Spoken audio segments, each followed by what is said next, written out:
با سلام حضور شما بینندگان عزیز و گرامی پخش زنده تلویزیون حزب کمونیست ایران. خیزش انقلابی زن، زندگی، آزادی، خیزشی آسیانگر و نویدبخش، خیزشی که بنیانهای حکومت اسلامی ایران رو به لرزه درآورده، خیزشی که انقلاب رو فرا میخونه، انقلابی که تمام اشکال ستم و بهره کشی رو هدف قرار داده، انقلابی در رادیکال ترین شکل خود. خیزش بر علیه هر آن چیزی که رنگ و بوی استثمارگرانه، ارتجاعی، غیر متکثر، پدرسالار، مردسالار، مرکزگرا و تمامیت خواه دارد و بر همین اساس بر علیه تبعیض جنسیتی، اقتصادی، ملی، اجتماعی، استبداد، حکومت مطلقه، سرکوب، فقر و نابرابری. در این حال این خیزش مبارزی است برای برابری حقوقی، اقتصادی و اجتماعی، برای پایان دادن به دیکتاتوری و سرکوب، برای حق برخورداری از مسکن مناسب، بیمه درمانی و تامین اجتماعی، آموزش رایگان و مناسب، برای پایان دادن به حاکمیت مذهب، برای پایان دادن به کار کودکان، برای پایان دادن به تبعیض علیه زنان و دیگر جنسگرایان، برای پایان دادن به شوونیسم و به رسمیت شناختن حقوق ملیت‌های تحت ستم در ایران، برای پایان دادن به فساد نهادینه شده، برای نجات محیط زیست از چنگال سودپرستان و برای پایان دادن به حکومت فرد بر جامعه. در مورد خیزش انقلابی اخیر گفتگویی داریم با رفیق اصغر کریمی. رفیق اصغر، خیلی خوش اومدی و ممنون از اینکه دعوت من رو قبول کردید. خیلی متشکرم از فرصتی که در اختیار من گذاشتین. سلام میکنم به همکارانتون و بینندگان عزیز برنامه. بله. رفیق اصغر، اشکال مختلف اعتراضات سراسری رو در کشور میبینیم. در واقع میخوام بگم که این خیزش وارد چه مرحله‌ای شده؟ بنظرم به یه معنا میشه گفت وارد مرحله تعمیق، عمق یافتن، رادیکالتر شدن و متشکل‌تر شدن و متعین‌تر شدن رسیده. شورش خیزش ادامه داره، یا در واقع انقلاب ادامه داره، افت و خیز داره و طبیعیه. هیچ انقلابی تو دنیا به اصطلاح بدون افت و خیز جلو نرفته، بدون فرازه‌نشیب جلو نرفته. این مقاطعی دچار افت میشه، مقاطعی دوباره بلند میشه. در ایران هم الان بعد از تظاهرات‌های بسیار با شکوه سراسری، اعتصاباتی که وسیع بود مخصوصا در کردستان و همینطور و در بعضی از شهرهای دیگه، تجمعات دانشجویی و انواع و اقسام مبارزاتی که وجود داشت و دستگیری‌های وسیع و حتی اعدام تعدادی از مردم معترض. خب مردم توی زمینه‌های الان نتونستن تظاهراتشون رو بزرگتر و با شکوه‌تر کنن، ولی این به این معنا نیست که انقلاب خوابیده یا متوقف شده. اشکال مختلف اعتراض مردم رو داریم میبینیم. از هر مراسم یادبود جانباختگان هست تبدیل میشه به مراسم‌های سیاسی، به شعار دادن علیه خامنه‌ای و جمهوری اسلامی. همین 2 روز پیش فوتبالی بود، مسابقه فوتبالی بود در یزد. خیلی جالب بود موقعی که تیم مریوان داشت در مقابل تیم یزد بازی میکرد. بعد از بازی که مریوان اتفاقاً باخت بازیو، ولی تیم والیبال، مردم شعار دادن، حاضرین جربات هزاران نفر شعار دادن کردستان چشم و چراغ ایران. اینا اشکال انقلاب هست. یا شعارنویسی هایی که هر روز رو در و دیوار هست، بنرهایی که آویزون میشه از عکس جانباختگان یا عکس یا شعارهایی که علیه جمهوری اسلامی هست، بنرهای حکومتی سوزونده میشه، مجسمه هاشون با آتش کشیده میشه و جلو زندان ها مردم تجمع میکنن. به اشکال مختلف این اعتراضات در واقع ادامه داره. تو خارج کشور که یک پای مهم اعتراضات هست و کاملا به داخل وصله و مورد توجه مردم قرار میگیره، همچنان در شهرهای مختلف کشورهای غربی اعتراض و تظاهرات و تجمعات برقراره. فشار برای به دولت‌های اروپایی و غربی کلاً برای اینکه جمهوری اسلامی رو تحت فشار سیاسی بذارن یا سپاه پاسداران تروریست اعلام بکنن همچنان در جریان هست. فضای دنیا علیه جمهوری اسلامی عوض شده. بی‌حجابی که 40 سال 44 سال دارن باش مبارزه میکنن به اوج خودش رسیده این روزا و علیرغم سرکوب و همه این اقدامات جنایتکارانه‌ای که جمهوری اسلامی علیه زن‌ها کرد، ولی اون غولی که در واقع از شیشه آزاد شد دیگه نمیتونه برش گردونه به سر جاش. میخوام بگم اینا مجموعاً نشانه هایی که نشون میده روحیه مردم چقدر بالاست، نشون میده مردم احساس شکست نمیکنن. این بسیار بسیار از نظر روانشناسی، از نظر ادامه انقلاب مهمه. مردم احساس شکست نمیکنن، حکومتی که احساس شکست میکنه. مردم گوشه‌ای از قدرت خودشون دیدن و در این حال ضعف‌های حکومت رو دیدن و حکومت رو بسیار بسیار ضعیف‌تر کردن. در داخل کشور روحیه نیروهاشو در هم خیلی بسیار پایین آوردن، صفوفش رو متشددتر کردن، بحرانش رو تشدید کردن و در سطح بین‌المللی بسیار منزوی‌تر و بی‌آبروتر از گذشته کردن. همه این مجموعه اگه خلاصه کنم اینه که مردم نسبت به 4 ماه پیش در موقعیت بسیار برتری قرار گرفتن و جمهوری اسلامی در موقعیت ضعیفتری و تمام اون مسائل و دلایل و عواملی که باعث شروع انقلاب اعتراض شد، اقتصادی، سیاسی، اجتماعی، بی‌حقوقی زن و همه مسائلی که مردم باش مبتلا بودن همچنان به قوت خود باقیه و اینا در واقع شرایط طوری نیست که جمهوری اسلامی هیچ توانی واسه کاهش هیچ گونه از مشکلات رو نه اجتماعی نه اقتصادی نه سیاسی نداره. در نتیجه تمام زمینه‌های انقلاب همچنان قویاً پابرجاست، مردم هم مصممن. رفیق اصغر، شما به نوعی از مبارزات از اعتراضات اشاره کردی که شعاردهی و شعارهای شبانه و شعار نویسی بر روی دیوارها بود و اینکه مراسم 40 از حالت مذهبی خودش خارج شده. اینها هنوز ادامه داره. چرا جمهوری اسلامی علیرغم اینکه این خیزش وارد 5مین ماه خودش شده، چرا جمهوری اسلامی تا حالا نتونسته شعله این اعتراضات رو خاموش کنه؟ نظرم به دلیل اینه که اولا فوق‌العاده اجتماعی از انقلابی که در ایران شروع شد، ببینیم بخش‌های مختلف مردم، از کارگر و دانشجو و دانش آموز تا زن و جوان و وکیل و کادر درمان و بازنشسته و مغازه‌دار و بازاری، همه ناراضی‌اند. راننده کامیون ناراضیه، بخش‌های مختلف مردم ناراضی‌اند. ببینین حتی اینا یک گاز مملکت رو الان نمیتونن تامین کنن، مواجه شدن با بحران و قطع گاز در بعضی از استان‌ها و تازه با علیرغم این نرخ گاز بعضا 20 برابر 30 برابر و بعضا میگن تا 100-200 برابر قبض که واسه مردم رفته گرون شده. خب جمهوری اسلامی اینقدر ناتوانه در حل ساده ترین مسائل مورد نیاز مردم. تورم وحشتناک هست، فرار سرمایه ها و بحران کلا خود جمهوری اسلامی بسیار عمیق هست. میگم یه حکومتی که از نظر اقتصادی ورشکسته، از نظر سیاسی منفور، از نظر اجتماعی ناتوان در مقابل مسائل عدیده‌ای که مردم دارن، خب نمیتونه بخشی از مردم رو به شکل ناراضی کنه، نمیتونه مثلا معضلات اقتصادی یه بخش قابل توجهی از جامعه رو لااقل کاهش بده که مردم رو امیدوار بکنه، نمیتونه نسبت به حجاب و مسائل مربوط به زن عقب نشینی کنه، نمیتونه در مقابل آزادیایی که مردم میخوان عقب نشینی کنه، نمیتونه در مقابل اعدام که مردم مخالفشن عقب نشینی بکنه و در نتیجه یه حکومت در هم شکسته، یه حکومت بحرانی، یه حکومت بسیار ناتوان، حکومتی که کل نسل جوان و نه تنها نسل جوان و غیر جوان 90% جامعه نمیخوانش یا 99% واقعا جامعه نمیخوان و باش درگیر هستن. خب به سادگی نمیتونه یه همچین نارضایتی رو به اصطلاح کاهش بده یا تخفیف بده یا به نوعی حل کنه.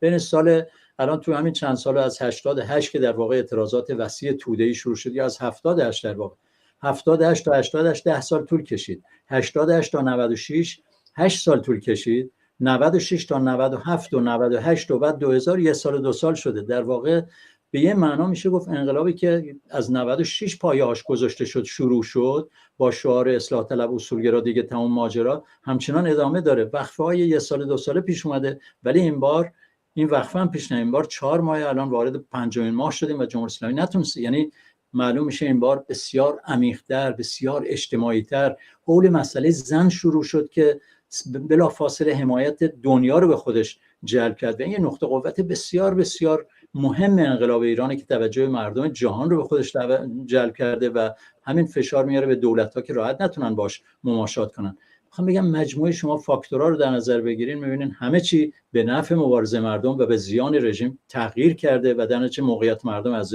88 و 96 و 98 بسیار بسیار موقعیتشون واسه پیشرویشون بیشتر فراهم است. رفیق اصغر، میدونیم که متاسفانه وضعیت معیشتی مردم روز به روز داره بدتر میشه و اشکال مختلف اعتراضی در همین زمینه به شکل اعتصاب خودشو داره نشون میده و نشون هم داده. نظر شما در این مورد چیه؟ ببینید تو همین روزهای گذشته کارگران نفت اومدن به میدان. قبلش کارگران پیمانی بودن، بعد کارگران رسمی بودن، الان کارگران بخش ارکان ثالث نفت تحرکی رو شروع کردن.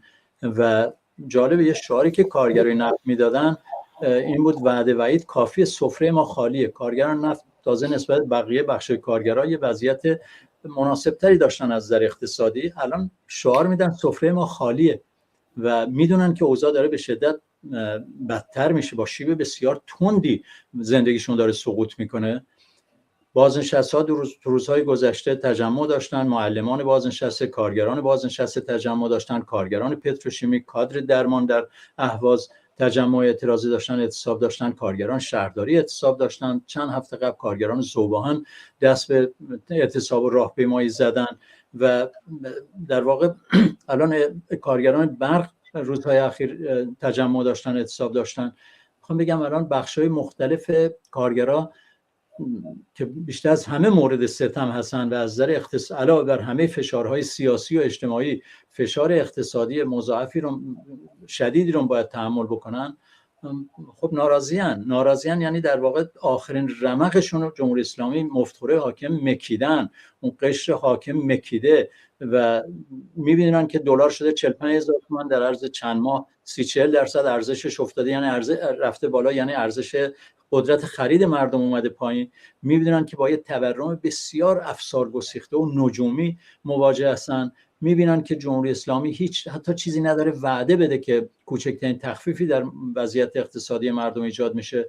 در نتیجه به نظر من جامعه در آستانه یک اتصالات بزرگ کارگری قرار گرفته و این واقعیه. یعنی حتی اگر انقلابی نبود، اگر اعتراضی نبود، هر کس این وضعیت جامعه رو نگاه میکرد، هر کارشناس بی‌طرف و غیر جانبداری که این وضعیت رو یه ذره بررسی میکرد، میدید اوضاع اقتصادی چجوریه، دورنما چجوریه، وضعیت حکومت چجوریه، برجامش چجوریه، به این نتیجه رسید که این جامعه در آستانه قیام هست، در آستانه انقلاب هست. میخوام بگم تنها همین مسائل اقتصادی صرف نظر از اعتراضاتی که نسبت به اعدام و زندان و بی‌حقوقی زن و مسائل اجتماعی و همه محرومیت‌های دیگه هست، از نظر اقتصادی جامعه در آستانه یک انقلاب عظیم قرار داره و جمهوری اسلامی مطلقاً توان مقابله با اون و کاهش اون رو نداره. در نتیجه انقلاب ادامه پیدا میکنه. رفیق اصغر، پس کشور در یک بحران اقتصادی به سر میبره و حتی وعده هایی هم که چند ماه گذشته داده بود عملا نمیتونه عملی بشن از سوی دولت. پس این کارگرها و بازنشستگان که خودتون هم بهش اشاره کردید که دست به اعتصاب و اعتراض زدن، چه کار باید بکنن که به جای تجمع‌های پراکنده بتونن یک صدا و رساتر مطالباتشون رو به گوش مسئولین برسونن؟ به نظر من مسئله اعتصابات سراسری است. ببینین بازاری‌ها دست به اعتصابات سراسری زدن، مردم کردستان دست به اعتصابات سراسری زدن. ما سابقه اعتصاب سراسری راننده‌های کامیون رو داریم. اعتصاب همین روزام کارگرای مخابرات به عنوان مثال بازنشسته مخابرات اعتراض داشتن.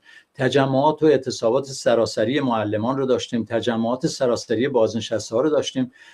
کارگران راهن و کارگران مخابرات اعتصابات سراسری داشتن و نفتم که همین روزها اعتصابات تجمعات اعتراضی در شهرهای مختلف داشتن.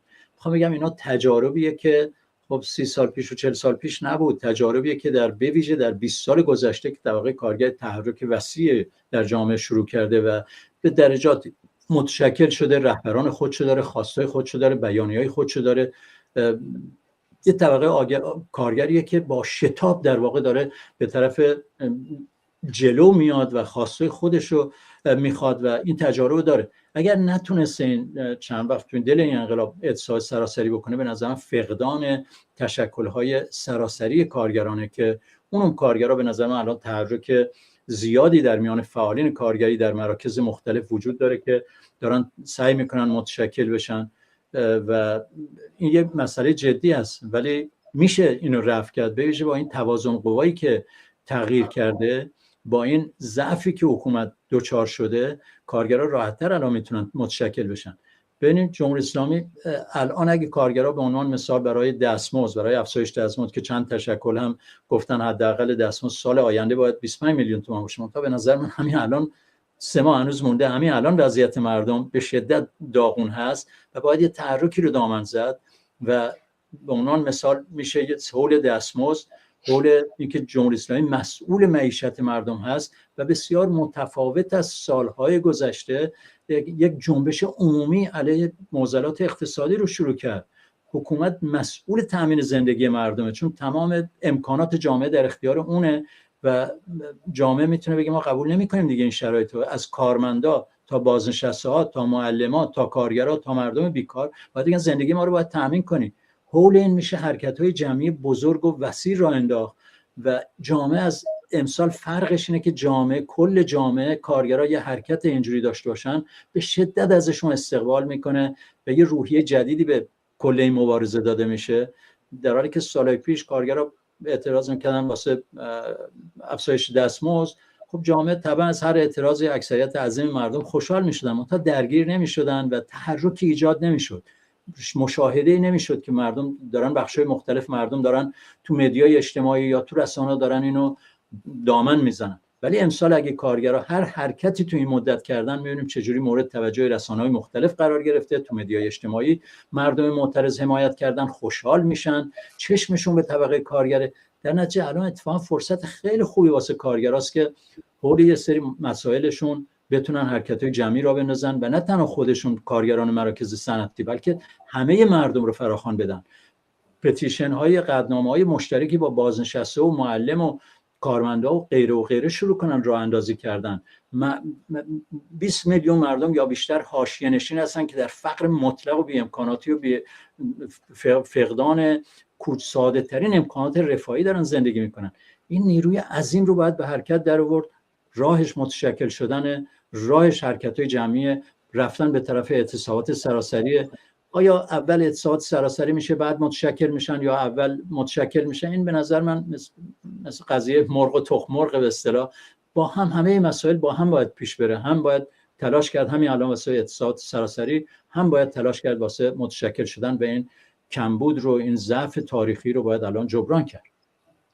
رفیق اصغر، برای متشکل شدن که شما هم اشاره بهش کردید، متشکل شدن کارگران و یک حرکت جمعی و سراسری از کارگران، خب یه امکاناتی لازمه. برای نمونه یک کارگر اگه یک روز در این شرایط بیکار باشه، امکان داره خانواده‌اش برای یک هفته در گرسنگی به سر ببرن یا اینکه نونی توی سفرهشون نباشه. خب این امکانات چیه که میتونیم براشون فراهم کنیم که کارگران بتونن بین اعتصابات و اعتراضات بپیوندن؟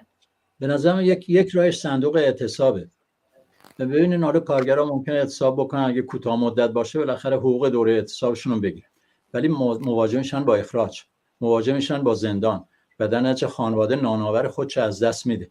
راهش شکل دادن به صندوق اعتصاباته. به نظرم کارگرها در مراکز مختلف، در شهرهای مختلف باید صندوق‌های اعتصاب خودشون رو تشکیل بدن و الان این امکان وجود داره که هم در جامعه بخشی که دستشون به دهنشون میرسه به نظر من وسیعاً کمک میکنن، هم از خارج کمک رسانی میشه. الان در مورد مجروحین کردستان به خاطر اینکه نمیتونن راحت به دوا دکتر بیمارستان مراجعه کنن و نگران دستگیری بودن، خیلیشون دارن تو خونه ها مداوا میشن و بالاخره از خارج کشور و داخل کشور کمک های شاید کافی نبوده که قطعا نیست، ولی کمک های قابل توجهی جمع شد. یعنی مردم، این ایرانیایی که صدها هزار ایرانی که در خارج کشور تحرکی دارن و بالاخره امکاناتشون بهتر از داخل است، این آمادگی رو دارن که به صندوق‌های اعتصاب اعلام بشه، تشکیل بشه، کمک بکنن و همین الان دارن بعضی جا این کارو میکنن و دارن جمع آوری میکنن کمک و میفرستن به اشکال مختلف. منتها خود کارگرها مهم اینه که اون ظرف رو فراهم بکنن. صندوق‌های اعتصاب باید در همه جا تشکیل بشه. این علاوه بر جنبه اقتصادی مسئله و اینکه یه پشتوانه از کارگری که اعتصاب میکنه فکر کنه اگر اخراجش کردن حقوق زندگی خانواده‌اش تامینه، اگه دستگیرش کردن خانواده‌اش به خاطر فقر و بی‌تامینی متلاشی نمیشه. این بسیار بسیار قوت قلب میده به کارگران. تا علاوه بر این صندوق اعتصاب گامیه در جهت متشکل شدن کارگرها، گامیه در جهت اینکه اولین در واقع پایه‌های تشکلشون رو ایجاد کنن، همدلی ایجاد میشه بینشون، کارگران معترض و شناخته شده و محبوب بیشتر جلو صحنه قرار میگیرن و شناخته میشن. میخوام بگم یه ارزش هم گامی در جهت متشکل شدن است و هم گامی در جهت رفع نگرانی از بیکار شدن و اخراج شدن به خاطر اعتراض. رفیق اسقر اگه موافق باشی دوستانمون در کنترل یک کلیپی آماده کردن، با هم میبینیم برمیگردیم. خواهش میکنم. برای زن زندگی آزادی برپاخیز، برای زن زندگی آزادی برپاخیز، برای زن زندگی آزادی. به نام زن، به نام زندگی رها شویم ز طوق بندگی. شب سیاه ما سحر شود، تمام تازیانه ها تبر شود که با جوانه ها صدا شویم. من و تو و دگر دوباره ما شویم. قسم به خون پاک لاله ها، به انقلاب اشک و بوسه ها، در این گذار رنج بی امان ز جان ز تن وطن مرا بخوان که با خروش بانگ سرخ نام تو جهان به لرزد از قیام تو. به نام زن، به نام زندگی دریده شد لباس بردگی. شب سیاه ما سحر شود، تمام تازیانه ها تبر شود که با جوانه ها صدا شویم. من و تو با دگر دوباره ما شویم. برپاخیز برای زن زندگی آزادی، برپاخیز برای زن زندگی آزادی، برپاخیز برای زن زندگی آزادی.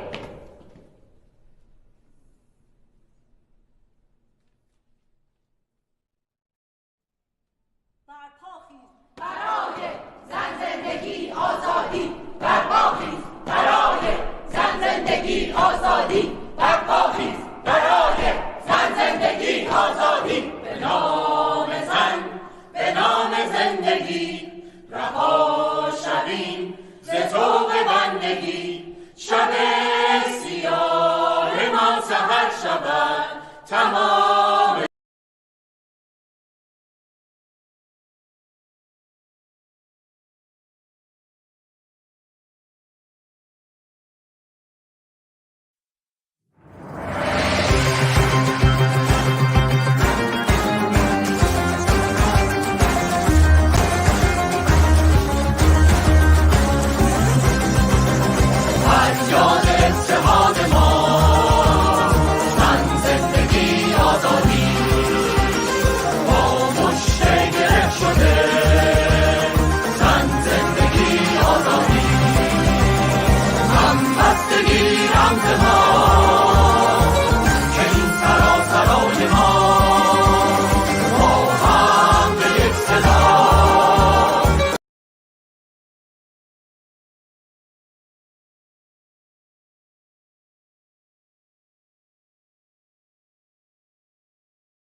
با سلام مجدد حضور شما و مهمان عزیز برنامه رفیق اسقر کریمی. رفیق اسقر، میدونید که وحدت یکی از ویژگی های این خیزش بود. خب برای حفظ این وحدت و تقویتش چه کار باید کرد؟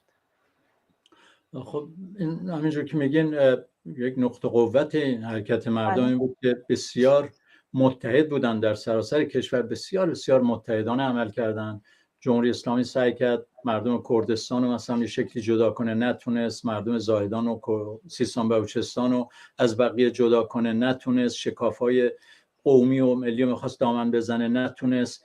و در واقع این انقلاب کاملا بدون ارزش‌های ملی، میهنی، ناسیونالیستی، قومی، مذهبی بود.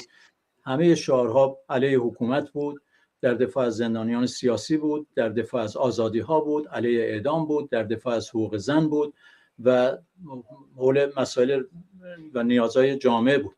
این نشون میده که اولا این انقلاب به نظر من خاصگاه بسیار چپی داره. نفس انقلاب در واقع خاصگاه بسیار چپی داره. وگرنه جریانات نیروهای دست راستی همیشه انقلاب رو معادل خشونت میدونستن. فکر میکنن پابرهنه‌ها به اصطلاح بیان خیابون و فردا حریفشون نمیشن، متشکل میشن، واسه تمام خواستهاشون مبارزه میکنن. به هر حال خود این مایه اتحاد مردم بود. اگر جریاناتی موفق شده بودن شعارهای قومی ناسیونالیستی رو حاکم کنن یا رنگ و بوی مذهب به جای به اعتراضات مردم بزنن، به نظرم از همون اول مردم شکاف بینشون میافتاد و این 4 ماه هم طول نمیکشید مبارزه مردم. یک نقطه قوت اساسی مردم اینه که حول خواستای مشترک جمع شدن و این خواستای مشترک فقط میتونه خواستای آزادیخواهانه، خواستای عمیق اقتصادی و سیاسی و اجتماعی مردم باشه. بنابراین این یکی از نقاط قوت مردم بود. چه کار باید کرد؟ این اتحاد رو در واقع تقویت کرد. به نظر من همین باید تعین بیشتری داد، تشکل بیشتری رو ایجاد کرد. ببینید دانشجوها، جوان‌ها در سطح وسیع در 10ها شهر و 10ها دانشگاه متشکل شدن بسیار حول خواسته رادیکالشون.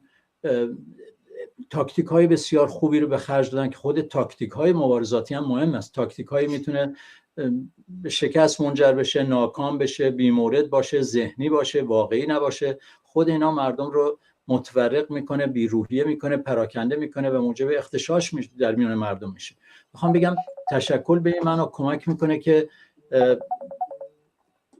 متشکل شدن کمک میکنه که در این حال اتحاد مردم حفظ بشه و این اتحاد تقویت بشه و عمیق‌تر بشه و به نظر من ادامهش هم باید همین کاری کرد.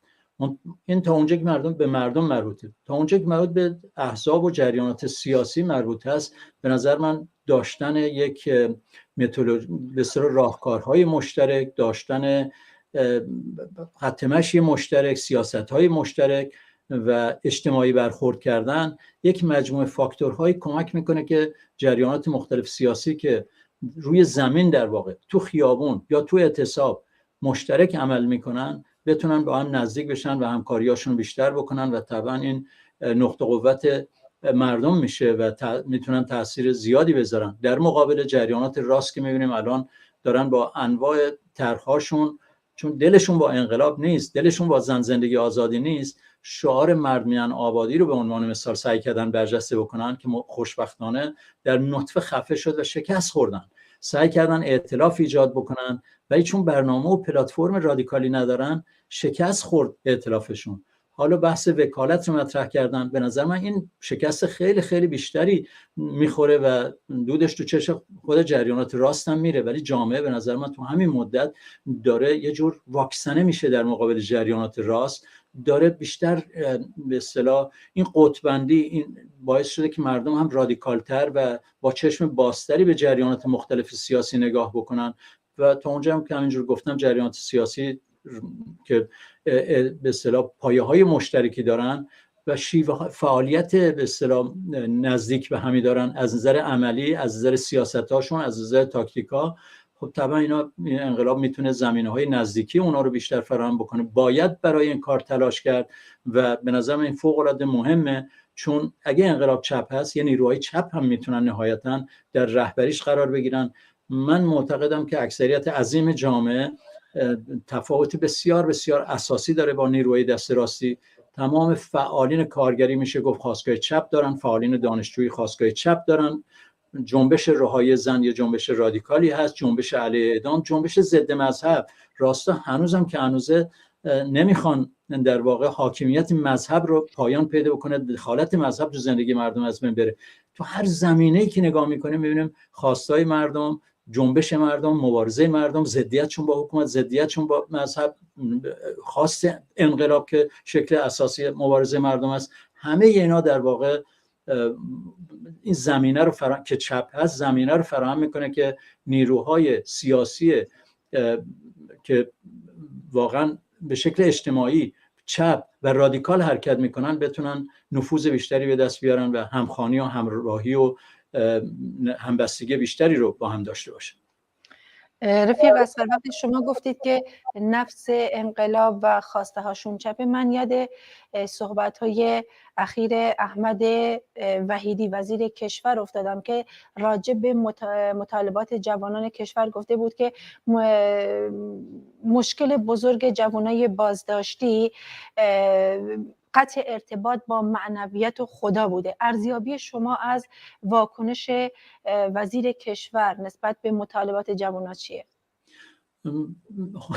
در واقع مهملاتیه که مقامات حکومت باید بگن. نمیتونن بگن جوونا بیکارن، معضل اقتصادی دارن، حجاب رو به زور تحمیل کردیم به زنا، ناراضیان، جداسازی جنسیتی کردیم، ناراضیان، اعدام میکنیم، ناراضیان، آزادی‌ها رو از مردم گرفتیم، ناراضیان، فساد داریم، ناراضیان، جنایت میکنیم، ناراضیان، دزدی میکنیم، ناراضیان، هزینه‌های مملکت، درآمدهای مملکت صرف تروریسم و غیره میکنیم، مردم ناراضیان، بخش زیادی از بودجه مملکت صرف مسجد و منبر و امام جمعه و آخوند و مفت و زهرمار مذهبی میشه، مردم ناراضیان. نمیتونه حکومت بیاد بگه مردم به این دلایل ناراضیان، در نتیجه چیزای دیگه میگه. ولی اتفاقا یکی از مقامات گفته بود که اکثریت جوانایی که دستگیر شدن اینا ربطی به حالا معاندین یا ربطی به خارج و جاسوس بیگانه نیستن، اینا معضلات اقتصادی دارن، بیکارن. یکی دیگه شون هم اینو گفته بود که گوشه از حقیقت رو سعی کرده بود بیان بکنه. میخوام بگم حتی یک دست نیستن، هر کدومشون یه چیزی میگه و مردم این شکافا رو در اونا میبینن.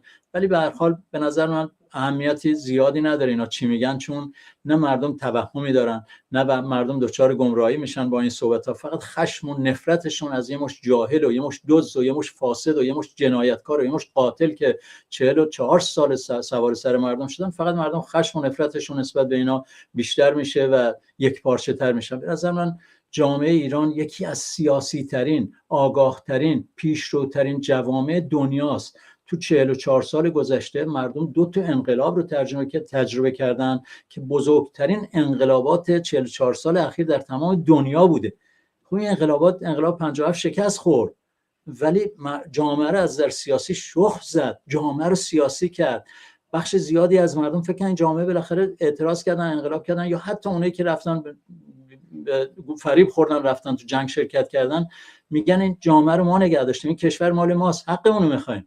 چرا باید یه اقلیت مفتخوری میلیاردر بشن و ما در فقر و محرومیت به سر ببریم؟ میخوام بگم یک جامعه بسیار بسیار آگاه، هیچ کشور اروپایی، هیچ کشوری در منطقه، هیچ کشوری در نمیدونم آفریقا و آمریکای جنوبی و مرکزی و غیره به اندازه مردم امروز همبسته نیستن.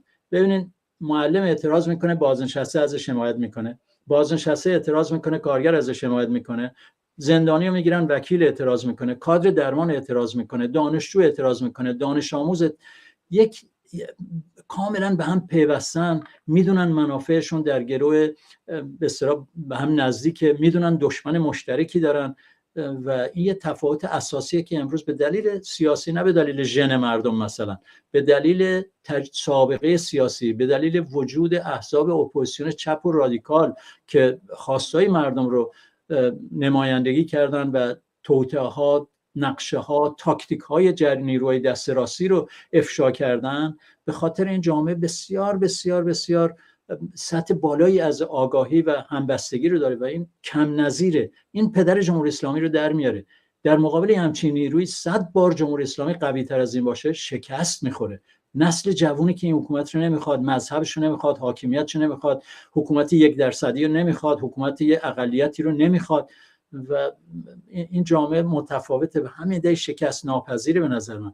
مسئله سر اینه که فعالین باید به نظر من نقش مهمی دارن در این که با درک این شرایط و دارن هم این نقش رو بازی میکنن، ولی با سرعت بیشتری، با خوشبینی بیشتری در جهت متشکل شدن دیگرون که این زمینه رو دارن مردم گام بردارن و سعی کنن متحد کنن مردم رو. یک نمونه اشاره کنم، بیانیه‌های بسیار بسیار رادیکالی در یکی دو ماه گذشته منتشر شده. بیانیه که علیه مجازات اعدام و کلا احکام اعدام از طرف چند صد نفر از فعالین سرشناس جنبش کارگری، هنرمند و نویسنده و دانشجو و فعالین حقوق زن داده شد، بسیار بسیار عمیق، رادیکال، به یک کیفرخواست بسیار قوی علیه اعدام بود و بعداً توسط 1600 نفر امضا شد.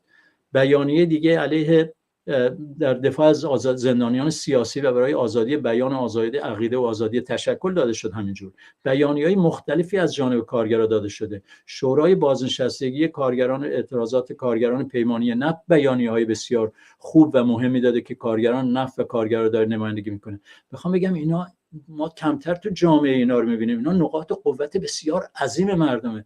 انقلاب و اعتراض فقط تجمع تو خیابون نیست، طبعا اون مهمه به این دلیل که بالاخره هجوم به مراکز سرکوب، در هم شکستن ارگان‌های سرکوب و بیت رهبری و مجلس و تسخیر صدا و سیما و غیره است که این حکومت رو کله پا میکنه و سرنگون میکنه.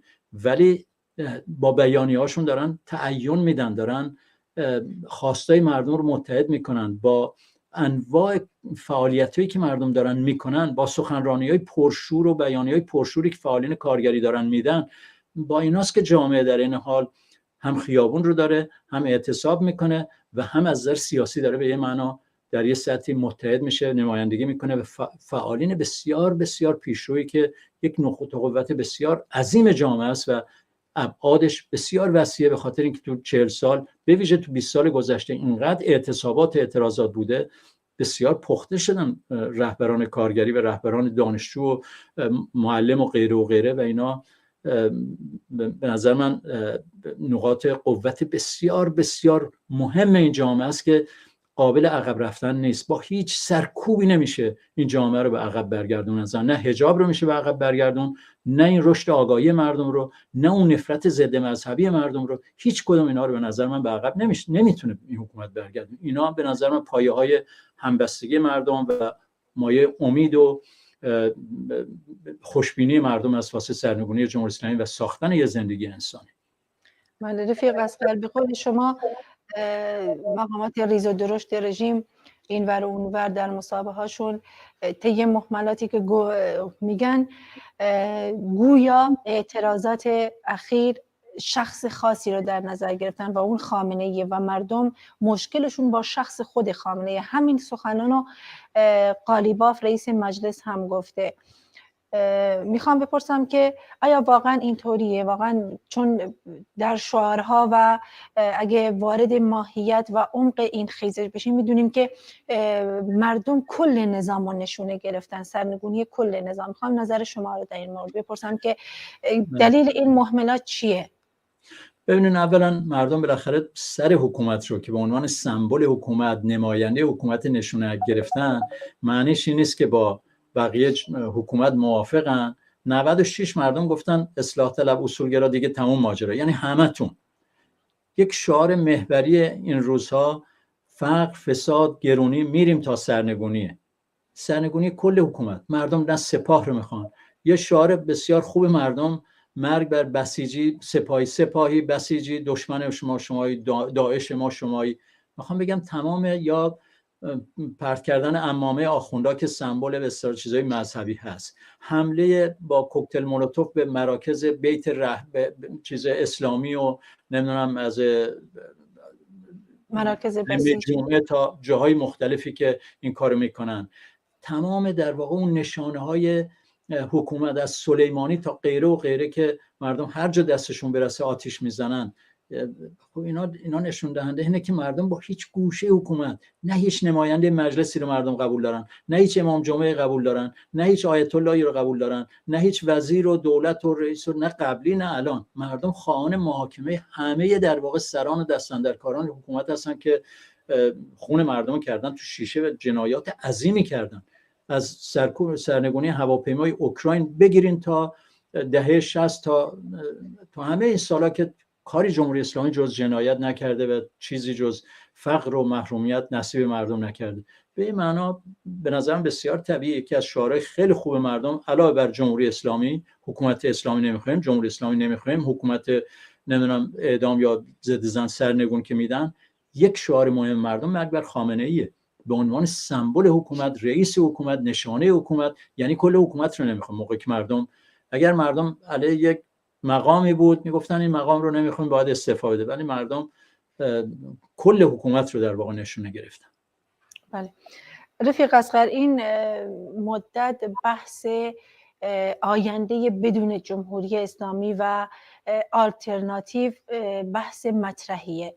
نظر شما در این مورد، آینده جمهوری اسلامی چطور می‌بینید؟ آلترناتیوش با توجه به صحبتاتون، با توجه به خیزش انقلابی اخیر و ماهیتش که برای همه ما روشنه چیه؟ ببین چند تا نکته رو میشه مطرح کرد. من تو صحبت قبلی اشاره کردم که جامعه ایران به نظر من بسیار چپ.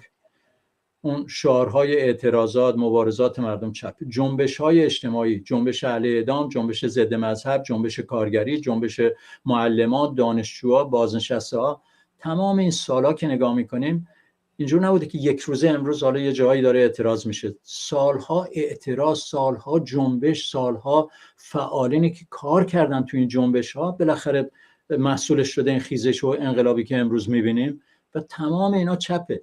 هیچ شعار قوم پرستانه‌ای تو کار نیست. ببینید اون جریانات فاشیست آذری همون اول در مقابل شعار زن زندگی آزادی وایستادن، ولی بعد خودشون اعتراف کردن، گفتن کار اشتباهی کردیم، شکست خوردیم، چون دیدن آبروشون رفت و منزوی شدن. تو کردستان به نظر من احزاب ناسیونالیست نتونستن خلاف حرکت مردم در جهت همبستگی عمومی کاری بکنن و این تفرقه ایجاد بکنن. به نظر به ویژه مردم کردستان خیلی محکم و یک پارچه با شعارهای چپ با همبستگی عمیق وایستادن و همبستگیشون با بقیه مردم تحکیم کردن. اگه چیزی اتفاق افتاد توی انقلاب این بود که مردم کردستان و مردم زاهدان و مردم نمیدونم خوزستان و غیر آذربایجان و غیره با تهران و اصفهان و شیراز و مشهد یکی شدن و این به نظر من یکی از پیشروی‌های دستاوردهای این انقلاب بود. و جریانات راست به نظر من تمام تاکتیکا، حالا برگردم به جریانات راست، این فضای جامعه است. جریانات راست بیگانن با این فضا. ببینین اینا انواع طرح‌ها رو آوردن، از رژیم چنج، دخالت نظامی، به هر حال حرکت‌های بالای سر مردم، نافرمانی مدنی، همه اینا شکست خورد. تمام تاکتیکاشون شکست خورد. نهادهایی که درست کردن از شورای ملی ایران و ققنوس و فرشگرد و همه اینا شکست خورد. ائتلافی که می‌خواستن بکنن شکست خورد. شعار مردمیان آبادی رو که می‌خواستن جای زن زندگی آزادی بذارن شکست خورد. یعنی جریانات راست کارنامه‌شون که نگاه می‌کنی سراپا شکسته. چرا؟ نه به خاطر اینکه یک گروهی چند نفری بودن اینا رو شکست دادن، به خاطر اینکه در مقابل یک جامعه بسیار روشن و چپ، در مقابل یک فعالین جنبش‌های اجتماعی که بسیار رادیکال هستن، در مقابل یک جنبش کارگری که بسیار رادیکال هست، در مقابل یک جامعه‌ای که ضد مذهب هست، نمیتونن اینا دوام بیارن، نمیتونن پیشروی کنن. به این معنا من بسیار بسیار رو آینده جامعه ایران خوشبین هستم که این دست و پا زدن‌های در واقع جریانات نیروهای دست راستی رو که همین الان دارن انواع تفرقه‌ها رو دارن دامن میزنن، جامعه به نظر من در مقابل اینا واکسینه شده، این قدرت رو داره. نباید طبعا خوشبین بود و باید مبارزه کرد و بخشی از مبارزه اینه که همین تاکتیکاشون رو شکست بدیم، بخشی از مبارزه اینه که شکستشون رو به رخشون جامعه بکشیم، بگیم ببینید تمام طرح‌هاشون شکست خورد، تمام راه‌حل‌هاشون، تمام آلترناتیوهاشون، تمام نهادهاشون، تمام توطئه‌هاشون شکست خورد. پس این نشون دهنده چپ بودن جامعه و قدرت در واقع یک چپ عمیق اجتماعی و جریانات کمونیستی که کمونیسم خوشبین و محبوبیه که تو ایران وجود داره. اینم یکی از تفاوت‌های جامعه ایران با کشور دیگه است و بنابراین من رو آینده ایران تردیدی ندارم. آینده ایران یک حکومت، یک جامعه غیر مذهبی، یک جامعه بدون اعدام، یک جامعه که مردم آزادی بی قید شرط خودشون رو تحمیل میکنن. همین دو سه نکته اگر حاکم باشه، مردم، کسی نمیتونه، هیچ جریان دست راستی، حتی اگر یه تعدادشون یا بخشی از قدرت رو بگیرن، حتی اگر قدرت فرض کنیم بگیرن، دیگه نمیتونن اعتصاب سرکوب کنن، دیگه نمیتونن مردم به جرم عقیدهشون بندازن زندان، دیگه نمیتونن مردم رو اعدام کنن. یه جنبش قوی در مقابل اینا وجود داره و اگه این دو سه کار نتونن بکنن 3 ماه سرنگون میشن، چون جنبش کارگری با تمام قوا شروع میکنه متشکل شدن. یک ذره توازن قوا عوض شد، تمام مراکز کارگری، من قول بهتون میدم در عرض 2 ماه کارگرها شوراهای خودشون تشکیل میدن. کی اون قدرت عظیم رو اون وقت میتونه در مقابلش وایسه و به خواستاشون بی‌توجهی کنه؟ بی خود نیست که رضا پهلوی سال قبل گفت که آینده ایران جریانات سوسیالیستی میان سر کار. تا 20 سال آینده بعد از جمهوری اسلامی جریانات سوسیالیست میتونن قدرت بگیرن، چون شکاف فقر و غنی به جایی رسیده که کسی دیگه نمیتونه در واقع بر این مردم حکومت کنه. به نظر من حقیقتی رو میگفت. به نظر من قدرت چپ رو میبینن جریانات مختلف. به نظر من هم دول غربی میبینن، هم جریانات اپوزیسیون دست راست میبینن. خود چپ شاید این قدرت خودشو به این اندازه به نظر من نمیبینه، بقیه به نظر من دارن میبینن. رفیق اصغر، از قطعنامه پارلمان آمریکا در حمایت از مبارزات مردم ایران که تصویب شد و تنها با یک رأی مخالف به تصویب رسید خبر دارید. میخوام بگم که این قطعنامه تا چه حد میتونه اهمیت داشته باشه؟ به نظرم کلا ببینید دولت‌های اروپایی تو تمام این 44 سال با جمهوری اسلامی مماشات کردن و همراهی کردن باش، کوتاه اومدن، در مقابل جنایاتش سکوت کردن، اخبار اعتراضات رو رسانه‌هاشون سانسور کردن. ولی تو چند سال گذشته که تحرک اعتراضی بسیار بیشتر شده و میبینن که جمهوری اسلامی آینده‌ای نداره، مجبور شدن به درجاتی با این اعتراضات همراهی بکنن و طبعا یک نقطه قوت مردم اینه که دولت‌های غربی رو وادار کنن که دست از مماشات با جمهوری اسلامی بردارن، مذاکراتشون تموم کنن، سفارتاشو ببندن، سفراشون بیرون کنن، سفرهای جمهوری اسلامی رو بایکوتش کنن، از نظر سیاسی به مجامع بین‌المللی راش ندن، از سازمان جهانی کار و از کنوانسیون حقوق کودک اخراجش کنن، همینجور که از کمیسیون حق زن اخراجش کردن. میخوام بگم جمهوری اسلامی رو تو دهه 70-80 تو دنیا یک جنبش عمیق وسیع قدرتمندی علیه آپارتاید یا حکومت نژاد پرست آفریقای جنوبی راه افتاد و این کمک بزرگی کرد به مردمی که داشتن در داخل آفریقای جنوبی مبارزه میکردن علیه نژاد پرستی. و بالاخره این مبارزه، این همبستگی جهانی و مبارزه مردم در داخل آفریقا دست به دست هم داد. حکومت سرنگون کرد. بالاخره اوایل دهه 90 میلادی سرنگون شد حکومت. آپارتاید نژادی از بین رفت. الان وقتشه که مردم دنیا رو ما به حمایت از مردم ایران در تمام دنیا بسیج کنیم و به میدون بیاریم، به حرکت بیاریم. افکار عمومی با مردم ایران به نظر من، ولی دولت هم دارن تحت فشار همین افکار عمومی، تحت فشار انقلاب زن زندگی آزادی، تحت فشار تظاهرات‌های بزرگی که تو کشورهای غربی جریان داره، به نظر دیگه به راحتی نمیتونن مماشات کنن با جمهوری اسلامی، چون آبروشون میره، چون حتی احزابی که حمایت بکنن رأیشون از دست میدن. تو افکار عمومی خود آلمان و فرانسه و سوئد و نمیدونم انگلیس رأیشون از دست میدن. اینا مجموع فاکتوره که قطعنامه‌ای میگذرونن و اینا، ولی کافی نیست. کافی نیست به این معنی که باید کل جمهوری اسلامی رو به عنوان یک حکومت تروریست به رسمیت به این معنا به رسمیتش بشناسن، اخراجش کنن از مجامع جهانی، بایکوت سیاسیش کنن و طبعا این فاکتور مهم و نقش مهمی میتونه داشته باشه در سرنگونی جمهوری اسلامی و قوت قلبی میده به مبارزه مردم در داخل کشور.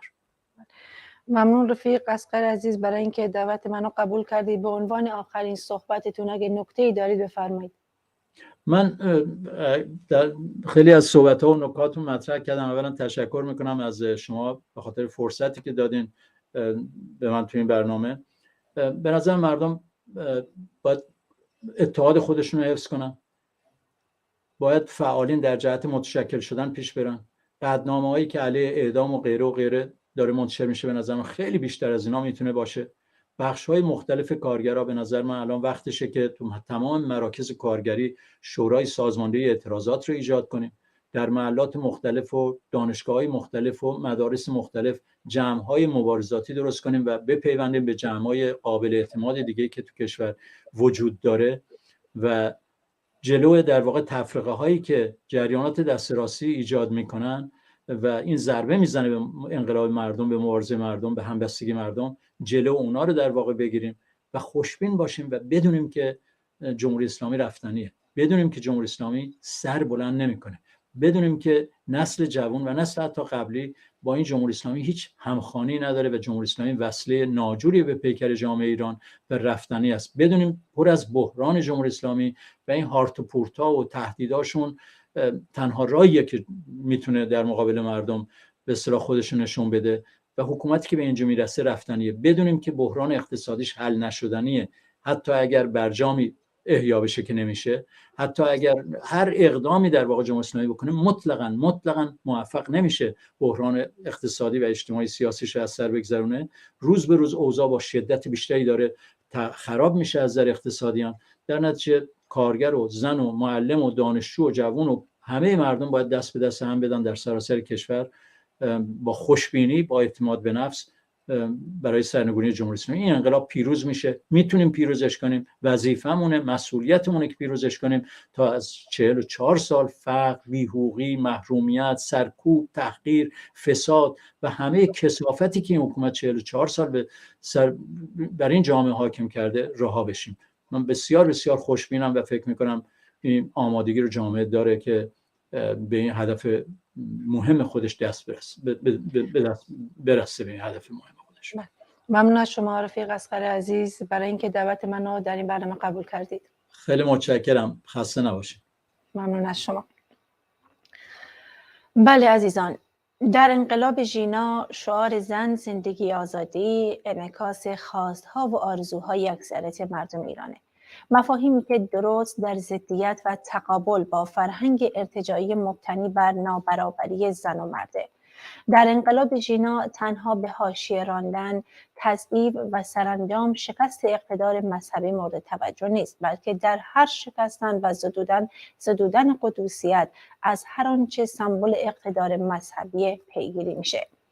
آنچه امید به پیروزی این انقلاب رو در دلها شکوفا میکنه تداوم حضور زنان و جوانان، کارگران و زحمتکشان، دانشجویان و دانش آموزان، هنرمندان و ورزشکاران، فرهنگیان و بازنشستگان و در یک کلام بخش‌های وسیع از مردم جامعه طی 5 ماه گذشته با پیشتازی زنانه.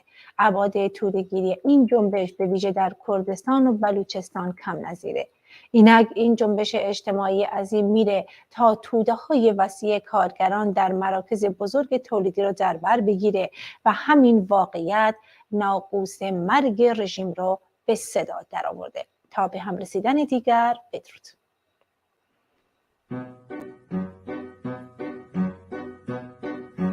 ای شرقی غمگین وقتی آفتاب تو رو دید تو شهر بارونی باید تو پیچید شب راهش رو گم کرد تو گیسوی تو گم شد زن زندگی آزادی توی عالم پیچید ای شرقی غمگین تو مثل کوه نوری نزار خورشید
آوارگی، رنج و درد، سرکوب و ستم و گرسنگی دیگر از تحمل فراتر است.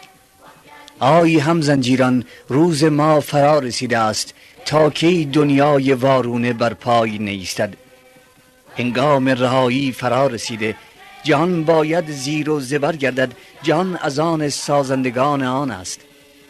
می گسلد زنجیرهای بردگان به رهبری حزب کارگران، به سوی آزادی، برابری، حکومت کارگری.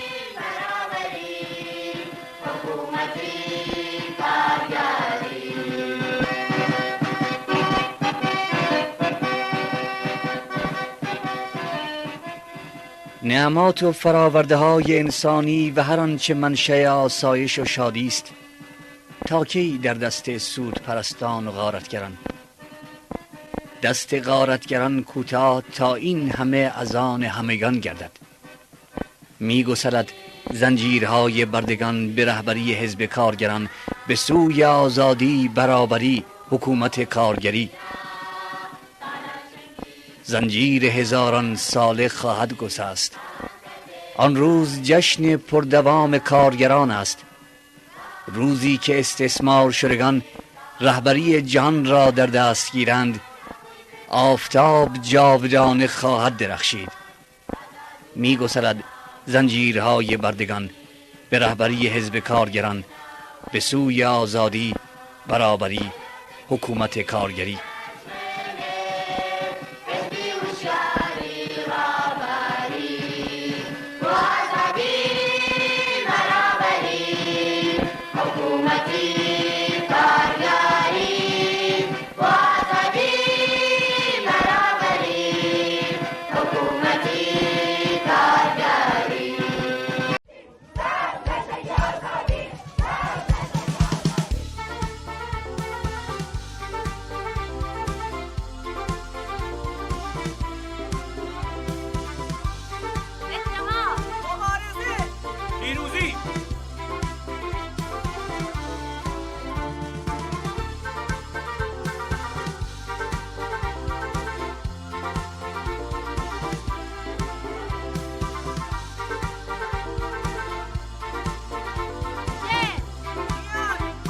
آزادی.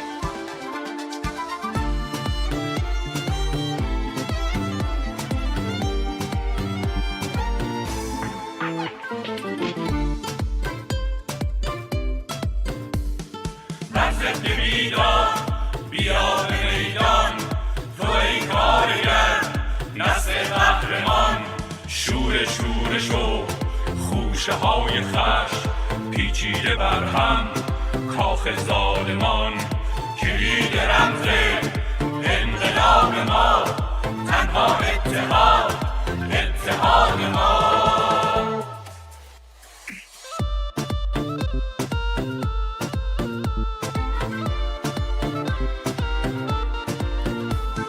کارگر بیا میان میدان، رزم رهایی از ستمگران. کار و آزادی به همراه نان، مرگ ستمگر نجات زنان. مارش آزادی بر کوی و برزن، محشر به پا کرد انقلاب زن.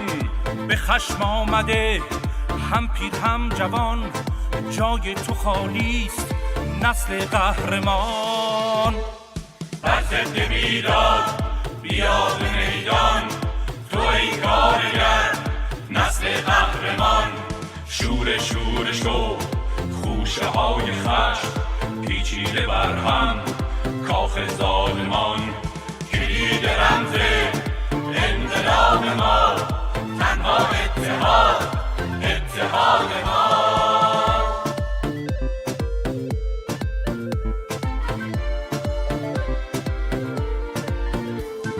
خروشیدن زنان و مردان علیه ظلم سرمایه داران.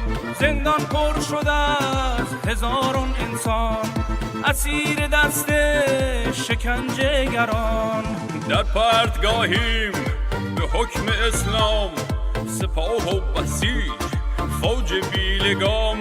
سخت در نبردند کودک و جوان، جای تو خالیست نسل قهرمان.